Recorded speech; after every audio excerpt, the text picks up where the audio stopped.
চৰণৰ ধূলাৰ ধূলিত আকাশখন অন্ধকাৰ কৰিলে আৰু সেই অন্ধকাৰে তমোময় হ'ল। যেনেকৈ পূব দিশৰ সূৰ্য পশ্চিম দিশত এই ব্ৰহ্মাণ্ডৰ ৰাতিৰ এন্ধাৰে আৱৰি ধৰে। তদ্ৰূপ তেনেধৰণে বিতৰ্কিত ভাৱেৰে ই মহান শিৱৰ অঞ্চলবিলাক যাত্ৰা কৰিছে আৰু শিৱৰ যজ্ঞত যিমানবিলাক ঋত্বিজ ব্ৰাহ্মণ বৈষ্ণৱ শিৱৰ বিপৰীতে যজ্ঞ কৰিবলৈ আহিছিল।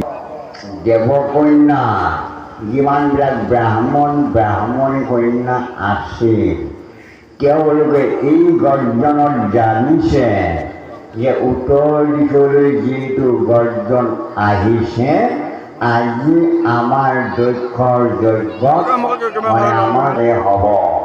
সৰ্বাত বহিছে, হৃদয় কম্পমান হৈছে, উশাহ লোৱাত খৰ নিশ্বাস হৈছে, কলৈ যাম কলৈ নাযাম।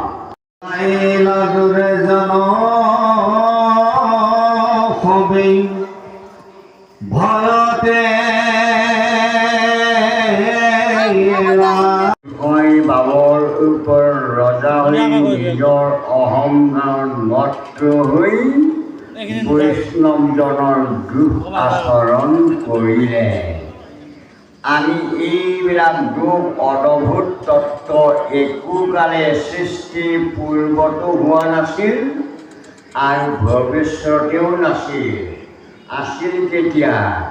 যি সময়ত ব্ৰহ্মাই নিজৰ প্ৰতি যজ্ঞ কৰিলে, দক্ষৰ পত্নী প্ৰসূতিকে মুখ্য কৰি সেই দক্ষৰ যজ্ঞত যিমানবিলাক ব্ৰাহ্মণৰ নাৰী আছে, দিব্য নাৰী, যে তেওঁলোকে পৰম পাতকী এইটো দক্ষ দুষ্ট চিত ইহাৰেছে বিপাকে ইহ বিপৰীত। যে দক্ষ প্ৰজাপতি এনেকুৱা দুষ্ট চিত্ৰ, যাৰ কাৰণে জগতৰ ভগৱতী সতী মহামায়াৰ প্ৰাণ ত্যাগ কৰিব।